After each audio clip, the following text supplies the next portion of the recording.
we are coming to final conclusion, part A. In the introduction to this volume, we propose to submit a radically new interpretation of Allah's book. We stress the fact that our interpretation fundamentally questions what has been held sacrosanct in Islamic theology and jurisprudence. It is our hope that we could demonstrate to the reader that such a new interpretation is not only badly needed, but also indeed possible, provided that one succeed in applying constantly a methodology that is different from the scholarly methods of the medieval ancestors.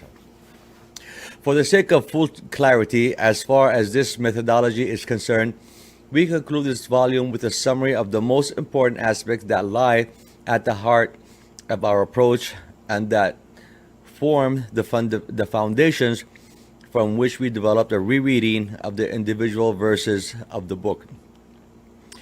The main task of our study was to demonstrate, one, that there is no other way to understand the text but through rational analysis. By rational analysis, we mean a study of the text whose results correspond with the objective reality around us. In this volume, we have shown that any interpretation that contradicts reality is non-rational and undermines the purpose of Allah's revelation, which was sent down so that people understand. Two, we have shown that the truth of a text does not lie in its aesthetic or rhetorical beauty, but in the substance and truthfulness of its content. Human ideas are either true or false only if they are assessed by the limits of philosophical thinking. The validity or falsity of a statement does not rely on whether it is linguistically or logically correct or incorrect. A lie, for example, can be expressed quite logically in most beautiful, aesthetically pleasing way and still remain untrue. Thus, a rhetorically powerful sentence does not necessarily have to be true. This is why, in explaining the miraculous nature al-ijaz of the book, we did not just refer to its rhetorical and stylistic beauty. Instead, we refer to our belief that the content of the Quranic message is true and valid. Everyone who devotes his or her life to certifying the truthfulness of the book, that is, the eternal validity of Allah's laws, is one of those who certify the truth, as-siddiqun. It has now become clear to the followers of this volume that we were more concerned with the truthfulness and authenticity of the Quran's text than with the beauty and stylistic finesse of its expression. Also, to attest to the authenticity of the divine text has been more important to us than to attest to the validity of the many human sources of the Islamic tradition, whether their authors are highly reputable or not. 3. When the book was revealed, it represented a new level of linguistic evolution. It displayed textual qualities that Jahili Arabs had not known before. It contained vocabulary of non-Arabic origins that Jahili poetry had not used. It was arranged in a composition that is different from the entire textual corpus of the Jahiliyyah period. In this volume, we have therefore not used the common exegetical strategy to refer to Jahiliyyah poetry in order to explain the text of the book. We believe that this poetry reflects the specific cultural characteristics of its period, and its poetical expressions are only beneficial and pleasing for the people who lived at that time. It is therefore of no use to our contemporary understanding of the text. In Jahiliyyah poetry, we find, for example, no reference to the earth's gravity or its roundness, because Arabs then had not known anything about that. In our study, we have instead applied the principle that the authenticity of Allah's book is confirmed by modern scientific discoveries and not by its aesthetic impact.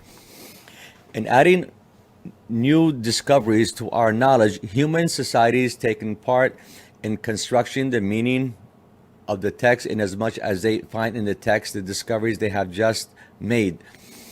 No matter how rapidly societies develop, human beings will always remain in perfect harmony with the Quranic text. Because creation evolves in the cosmic orbit which the Quran prescribes. To go back to Jahiliyyah poetry would mean a regress in knowledge and a return to a primitive, pre-modern understanding of the divine text. Number 4, we have shown that the book guarantees complete congruence between its content and the reality of our existence, including the laws of nature and the universe, as well as the innate disposition of a human being. Nothing that the book contains have we treated as insignificant, stumbling again, trivial or banal. Divine revelations, by definition, is always of the utmost importance to human being and can never lose its relevance, regardless of the circumstances in which it is perceived. One does not need revelation in order to learn, for example, that a jar will break if smashed into the ground. And one does not need revelation to learn that an elephant's tail is short and that its trunk is long. Let us look at another example which we have not yet discussed. We read in verse 196 of Surah Baqarah that if he, the pilgrim, lacks the means, he should fast for 3 days during the pilgrimage and 7 days on his return, making 10 days in all. We should not assume, as many exegetists did, that Allah wants to teach us here trivial sums as 3 plus 7 equals 10. Everyone, whether clever or stupid, would know that no revelation is needed for such triviality. If we took away the ending phrase in all Kamila, it would not change its message that 3 plus 7 equals 10.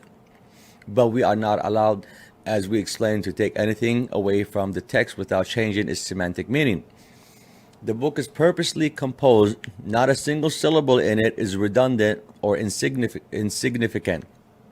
Hence, we cannot accept that the phrase in all Kamila does not change the meaning of the verse. Thus, we need to find a different interpretation for it. We believe that the text here alludes to the existence of several different numeric systems. There is, for example, the decimal system, the seven number system, the 12 number system, and the 16 number system. In a 12 number system, the number 10 would have been inferior value expressed as 10 over 12, compared to a 10 in a decimal system expressed as 10 over 10,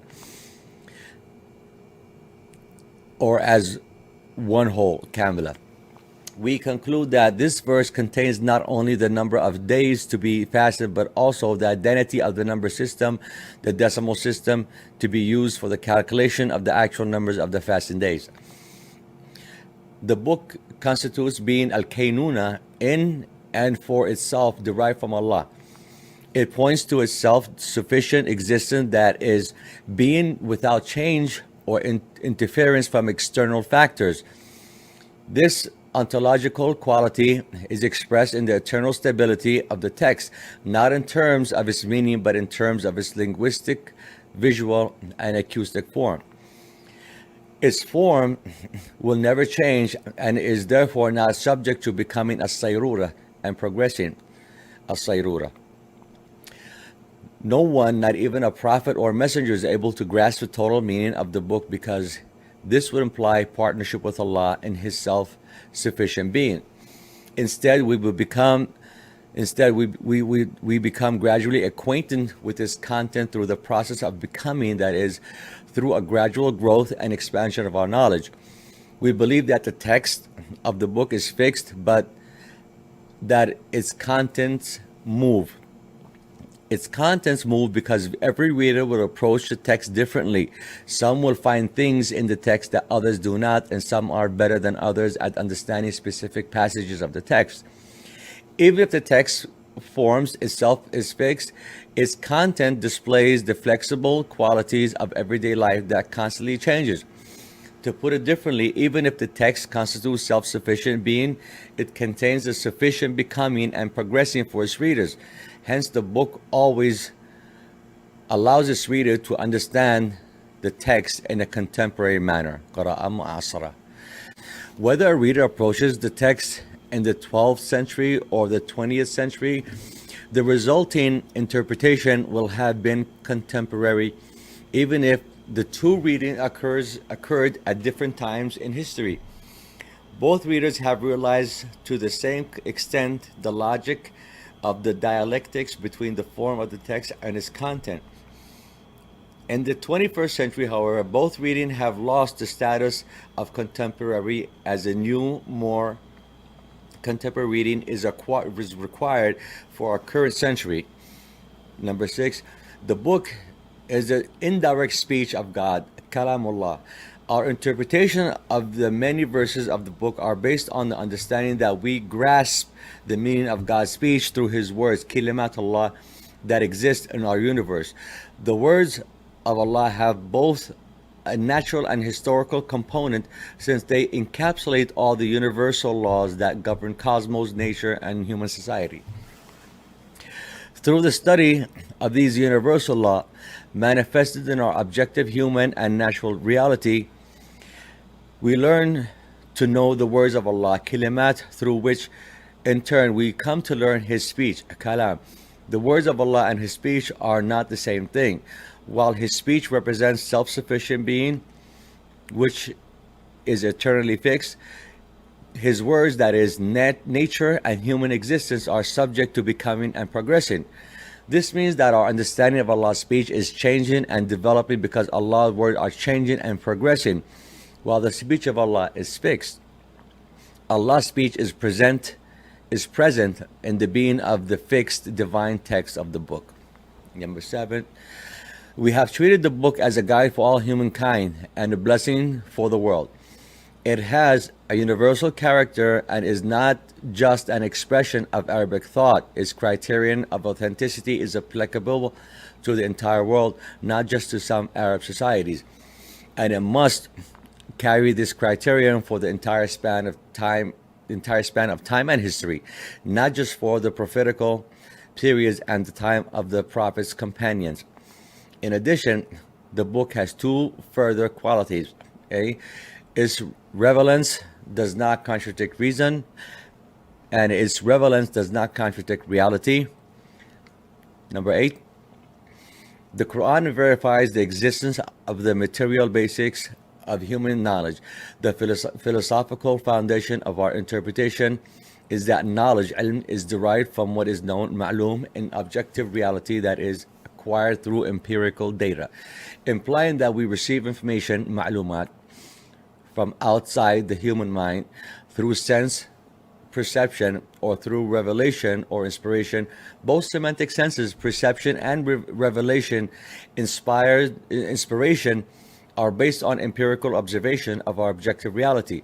But whereas the former is restricted to an observation of the present, the latter allows observation within a wider temporal framework and includes things of the past and the future. The inverse process, that empirical knowledge of objective reality, ma'lum, is derived from knowledge, ilm, that is the possibility of knowledge without sense perception or revelation inspiration. It does not apply to human being and is the sole prerogative of Allah. Number 9, the foundation of human life is freedom. Freedom is the highest and most sacrosanct ideal of humankind. The notion of religion we have proposed in this volume is based on the conviction that the worship of God has its secret seat in the freedom that human beings enjoy. It is a form of existence or word of God, kalimatullah, that existed even before this world was inhabited. The purpose of Allah's creation was to continue this form of existence and to set His creation free. The idea that believers are God's slave is fundamentally and categorically false. Number 10, the book contains between its two covers Muhammad's prophethood and messengerhood, designating the two different roles of either prophet or messenger. We have shown that the verses of prophethood, ayat and nubuwah, explain the laws of the universe, the laws of historical development, and the stories of previous prophets and messengers. Their inherent quality allows for approval and disapproval. The verses of messengerhood, ayat al-risala, explain the legal injunction, orders, and prohibition. Their inherent quality allows for obedience and disobedience. The verses of prophethood are called the ambiguous verses, mutashabihat. Their outward textual form is fixed, but their content is moving. This means that they can be constantly reread in the light of the new progress in our knowledge of nature and the universe. This may happen throughout the entire history of humankind. The verses of messengerhood are called the unambiguous or definite verses, muhkamat. They are valid at all times, but are never to be fixed once and for all. They are to be implemented within the limits that Allah has set and in the light of changing cultural, social, and political circumstances. It has been stressed that we are allowed to exercise ijtihad so that the verses of messengerhood always remain in harmony with the objective reality that had been newly introduced into human society. Ijtihad has to be carried out within the confinements of the divine text. Number 11, the legal injunction of the book as exemplifies are to be implemented within the limits that Allah has set, hudud Allah. There are two types of rules and their implementation. One, human beings are not allowed to step over these limits, and even if they are allowed to stand on them, that is applicable, as we have shown, to the question of inheritance in verses 13 and 14 of Surah Nisa. These are the limits of Allah. But whoever disobeys Allah and His Messenger and transgresses His bounds, He will admit him into the fire.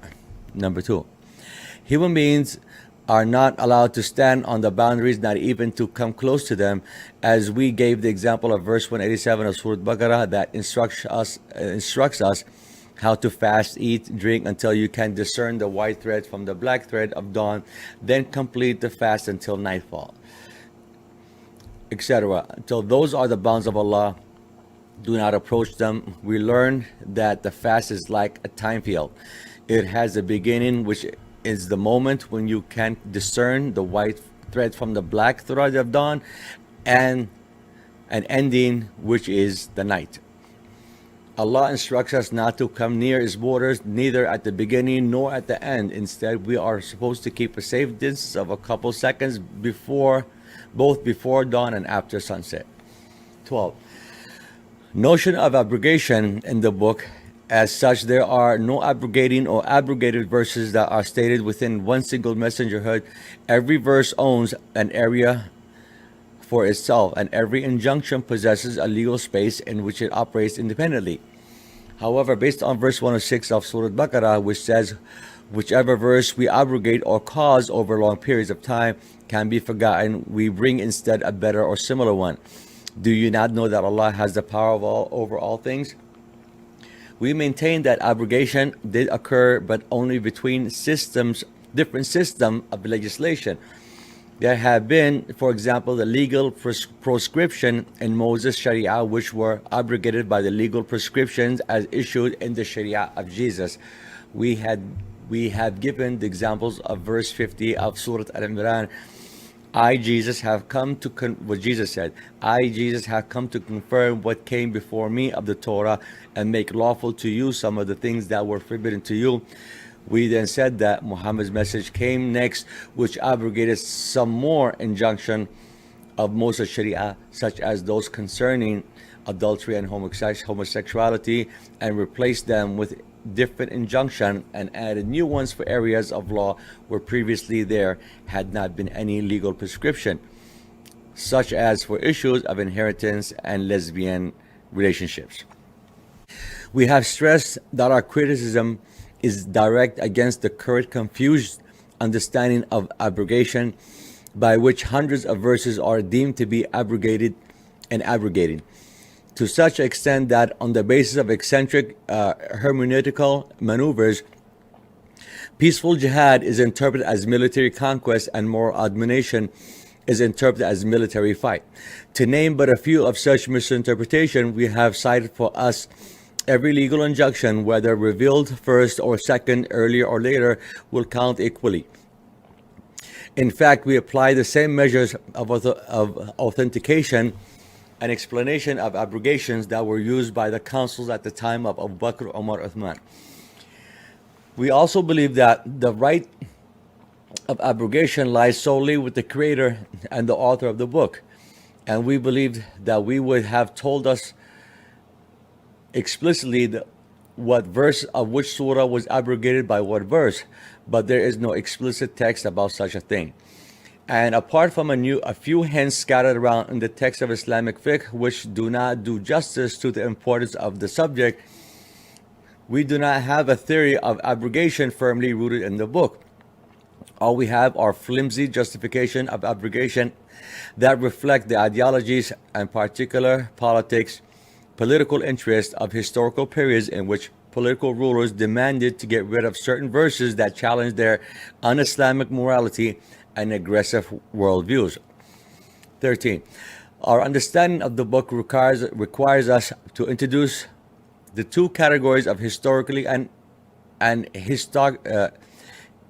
historicity and historicality. I'm dry. The first categories refer to passages of the book that narrate the stories of the Quran. These are historic narratives, that is, stories about events that really happened in human history. Such stories only contain moral lessons and no legal injunction. For example, reports about events in the life of God's messenger, references to the Battle of Badr, Uhud, Tabuk, the Battle of Ditch, the siege of Mecca, and so forth. Such reports, as they can be found in Surah Tawbah, are historic texts, nusus tarikhiyah, narrative of events that took place in history. No human legislation can ever be derived from them. They do not belong to Muhammad's messengerhood, since their revelation was the result of specific historic circumstances, as they are reflected in the so-called occasions of revelation. The second category of historicality, I said it right this time, historicality is a hermeneutical term that refers to the context-based nature and historical bias of our universe understanding and interpretation of text. Our understanding, for instance, of the verses of messengerhood, such as the injunctions about inheritance law, and the different ritual obligations, is rooted in history. Due to both the historicity of the text, tarikhiyat al-nas, and the historicality of our understanding, tarikhiyat al-fahm. Thus, if we read the stories of the book, we need to understand them as being historic events that actually took place in history, and our understanding of them as historical, shaped by our historical context. Likewise, if we read the legal injunction of messengerhood, we need to consider both their nature as being historic, as legal measures for a concrete period of time in history, and our understanding of them as historical, because we study them in the epistemological paradigm of the 21st century. 14. The freedom to exercise ijtihad, the individual interpretation of the sacred text, is conditioned.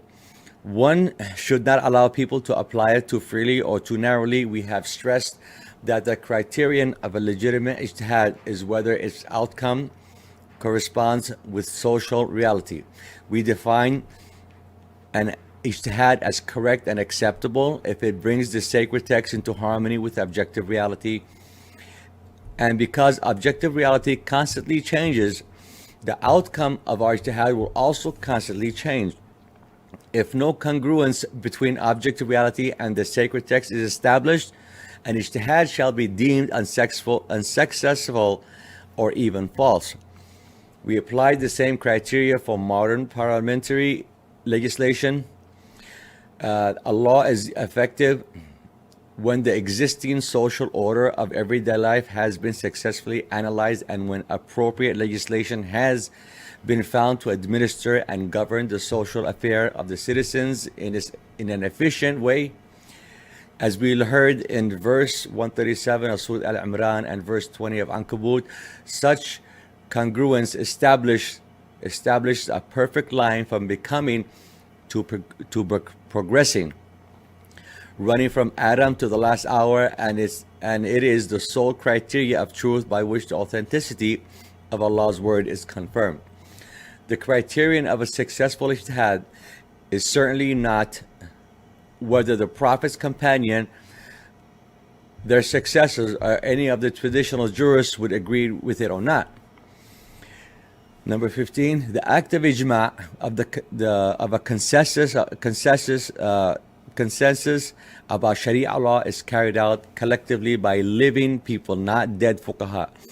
One might dispute public injunction, such as what is permitted and forbidden, but one should never touch the 13 absolute taboos, muharramat, which we have discussed. One may, for example, introduce a ban on smoking in public places as a result of scientific research into the health risk of smoking by issuing fatwas and resolutions of national assemblies or through bills of parliament. Or one may forbid or allow polygamy by fatwas or state law, but one should never absolutely allow or forbid smoking or polygamy, since this is a prerogative of Allah. 16. The act of qiyas, of drawing analogies between two or more legal cases, must be done on the basis of empirical evidence and scientific proof provided by sociologists, sociologists, and economists. Boy, I'm having a long day. Mathematicians and natural scientists. These scholars function as the real advisors of state authority and political legislators.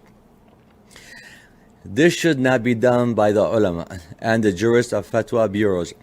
The primary task of these religious experts is to give advice on what should be prohibited and permitted in matters of ritual worship. They should not be consulted in matters that are absolutely forbidden or absolutely allowed, which is God's prerogative. 17. We distinguish between different categories of injunctions and different types of legal authority. We avoided confusing the type of absolute religious taboos, tahrim, with types of prohibitions, nahi uman, that can be changed by positive law. And we did not confuse the seat of authority for such legislation. We distinguish between the role of the divine legislator on the one hand and the role of the state customary practice and popular traditions on the other. We have pointed out that the 13 absolute taboos cannot be made subject to ijtihad, ijma, and qiyas, and that includes the prohibition to eat dead meat, blood from slaughtered animals, and the flesh of swine. See verses 173 of Surah Al-Baqarah. We believe that in keeping the 13 taboos sacrosanct, the contemporary Islamic discourse will lose its current reputation of being provincial and inward-looking, and thus will regain universal acceptance. No one, be they muftis, politicians, bureaucrats, or generals, is allowed to add any more absolute taboos to the existing 13 which Allah decreed in the book. If someone did make any such illegitimate addition, God's response will be, how dare you say things about God without any knowledge? Unit 68. Point number 18. The role of a prophet is to exercise ijtihad for a specific historical period. In his effort to create a viable state and a functioning society, the Messenger Muhammad used his independent judgment to issue prohibitions or permissions which he had to qualify in accordance with the shifting historical context and changing circumstances. This is also for us the only way to apply the dictum of ulama that the legal injunction changed with the changes of time. Al-ahkam تتغير بتغيير الزمان. It is the only chance to turn the current geographically and temporarily very narrow-minded Imanic discourse caged into the space of the Arabic Peninsula at the time of the 7th century into universal Islamic discourse that integrates all people on this globe and covers all periods of time until the coming of the last hour. Number 19. The Sunnah of Muhammad has been defined as the first ijtihad ever, a deliberate application of the rules of the book to a concrete historical situation. We have shown that the Sunnah embodies Muhammad's interpretation of how to transform the diva and absolute rules into practiced norms of everyday life on the Arabian Peninsula in the 7th century. It was not the only and certainly not the last application of the book. What Muhammad did was to consider the cultural, political, and economical situation of 7th century Arabia and to position its becoming and progressing vis-a-vis the divine and trans-historical being of the divine text. In applying universal injunction to this concrete historical milieu, he built the foundation of a centralized state on the Arabian Peninsula, which was, at the time and in terms of ancient Arabia, an enormous qualitative leap. In this role, Muhammad was a truly pragmatic leader and an immensely convincing bearer of a new revolutionary message.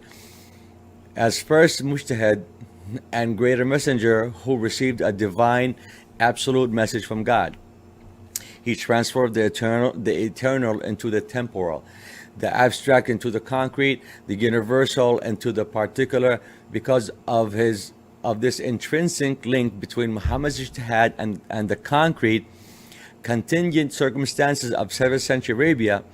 We stated that we do not draw analogies from decisions we face in our contemporary world to his decision of the 7th century. We must apply our own ijtihad and use our own intellect to bring the rules of the book in line with objective reality as we face it today and in accordance with the epistemological paradigm we possess now. Therefore, we did not apply the method of qiyas or drawing analogies between contemporary and ancient legal ruling, but between current contingent realities and the divine text. 20. We stressed the need to distinguish between the Sunnah of the Prophet and the Sunnah of the Messenger. We defined the Sunnah of the Messenger as consisting of those acts and deeds of Muhammad which are and already have been during his life and immediately after his death deemed to be worthy of imitation. These are the ritual obligations by which Muhammad's followers differ from other groups that follow other messengers. The form of these ritual obligation, example the act of prayer and such, is once and for all fixed, but their content moves. An example how to exactly pray. The ritual content is transmitted from generation to generation throughout actual performance. The books of hadith do not have a say in this. The Sunnah of the Prophet, in contrast, we said to consist of Muhammad's word and saying about society, the state, politics, governance, dress codes, and popular practice during his time. We propose to regard them as words of wisdom to which one should listen attentively, but they do not possess absolute authority or eternal validity, and they should not be made a source of modern legislation. The books of hadith and the many volumes of hadith criticism are a real burden for us today, since they force us to constantly authenticate our modern position in accordance with the Sunnah of Muhammad. We stress that it is important to realize that Muhammad's views are neither absolute nor do they possess everlasting truth, as their validity is restricted and subjected to interpretation. 21. Muhammad's major role was to transmit the divine message that came down to him by revelation. We have shown that in judging this role, one should avoid two extremes. One is to say that Quranic text is what Muhammad understood of the divine message and how he explained it to his followers. In this view, the divine text has turned into Muhammad's prophetic announcement. The other extreme is to give Muhammad's Sunnah the function of explaining the obscure and ambiguous in the Quran, of specifying general meanings, and of particularizing general rules. Previously, we thoroughly criticized those who outrageously attributed divine wisdom to the Sunnah and even gave it the authority to abrogate Quranic injunction, an attitude that resulted in the slogan that the Quran is more in need of the Sunnah than the Sunnah is of the Quran. May Allah protect us from what they are saying. In several passages, the book says that the aim of proclaiming the divine message is to make it public, that is, the opposite of keeping it hidden or private. We therefore define the role of the Prophet as that of a messenger whose task it was to bring the divine message out into the open, that is, to announce its news loudly and clearly to the people.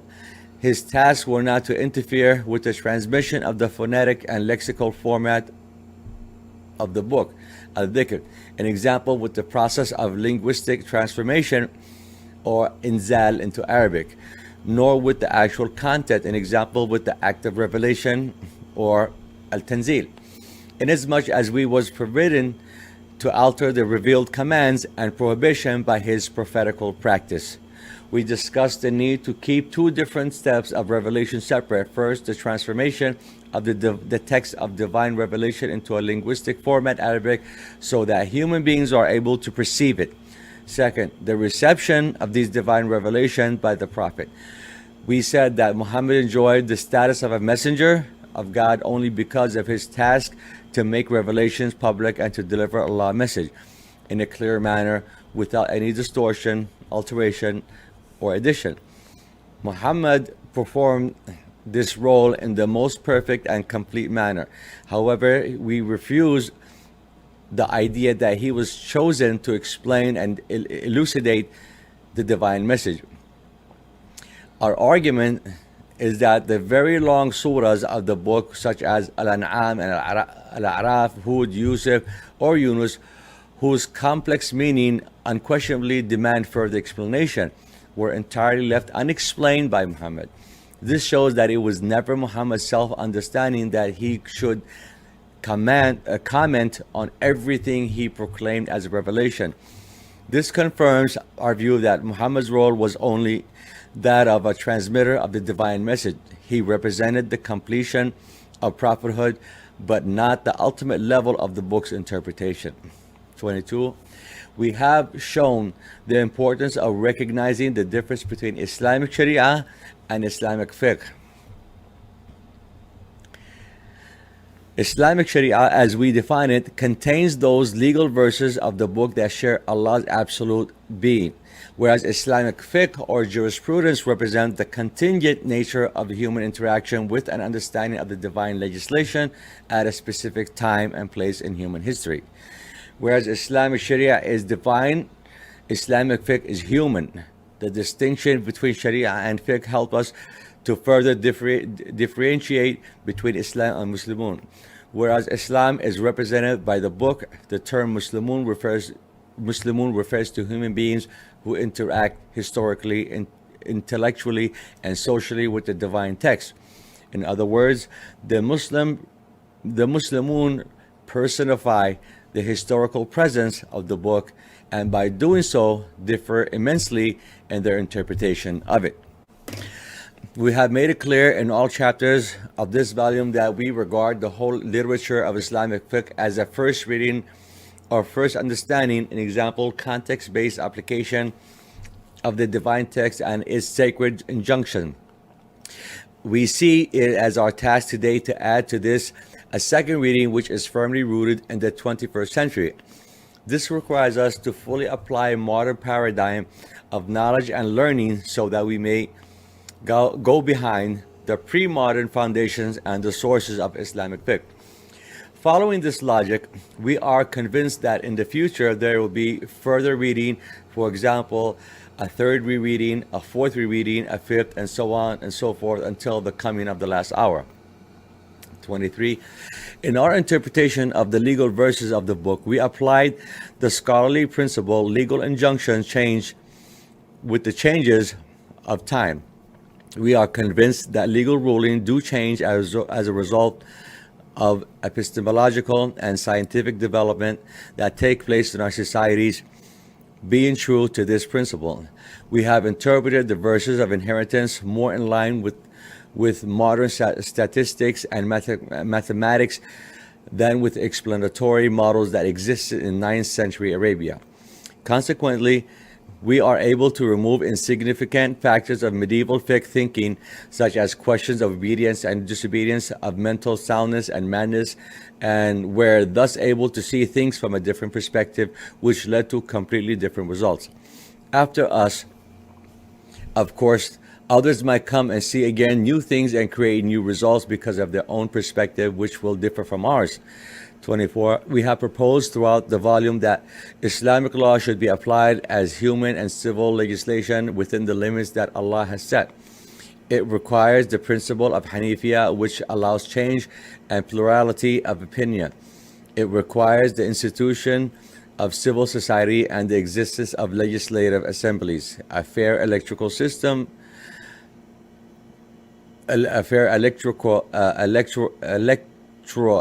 system, democratic elections, and the possibility of correcting and revising religious fatwas. Muftis should give fatwas only on matters of ritual duties. This self-restriction will be their contribution to a fair, democratic, open, and pluralist Islamic society. 25. We have shown that the fuqaha's harsh penalties for apostasy deviates from the spirit and explicit text of the book. According to Allah's book, apostates should not be punished for their change or religious affiliation, because every human being enjoys the freedom of religion and the freedom to choose membership to whatever religious community he or she wants. We have shown that Islamic jurists interpreted politically motivated sessions by Arabian tribes as a result, apostasy as a result of which basically until today, an individual's renunciation of Islam is treated as high treason, for which the death penalty is demanded. It is important to disentangle this political history from the religious message of the book and reestablish the freedom to change religious communities or the freedom to not follow any religious community at all. 26. The fuqaha's indiscriminate treatment of al-jihad and al-qital has been exposed as insufficient. We have shown that the book cites a large number of activities that are subsumed under the category of the jihad. For example, the pursuit of knowledge, the provision of sustenance, and the peaceful struggle for freedom, justice, and equality. A struggle is defined as jihad in God's way, al-jihad fi sabilillah, if the intention is to fight for freedom, justice, and equality for all people on earth that is not restricted to a particular religious community, ethnic tribe, or nation state. Number 27. Al-qital is one possible type of jihad, that is, a type of fighting that implies violence and involves a considerable amount of force. It is the last result in any kind of confrontation between two sides, and it is tried or done when everything else has failed. A fight is defined as fight in God's way, al-qital fi sabilillah, if the intention is to forcibly resist internal oppression by an unjust totalitarian regime and to fight for freedom, justice, and equality is one's own country. A military fight against an external invasion may be legitimate, but it cannot be defined as fight in God's way. We have shown how important it is to differentiate between normal warfare undertaken in order to pursue political, economic, and military objectives and fights in God's way that refer to the struggle against injustice, totalitarianism, and discrimination on the basis of people's social class, ethnic race, religion, or gender. To prescribe what is right and to proscribe what is wrong is a powerful activity of al-jihad that is done in God's way. If this activity is carried out in the correct spirit of the book, that is, without the use of force and violence, it helps to spread peace, prosperity, and happiness in a nation. We have argued that the best agents of this activity are the civil rights and civil society organization of a country.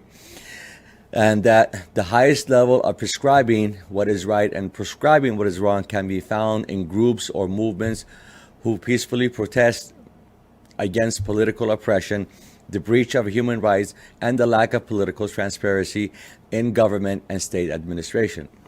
29.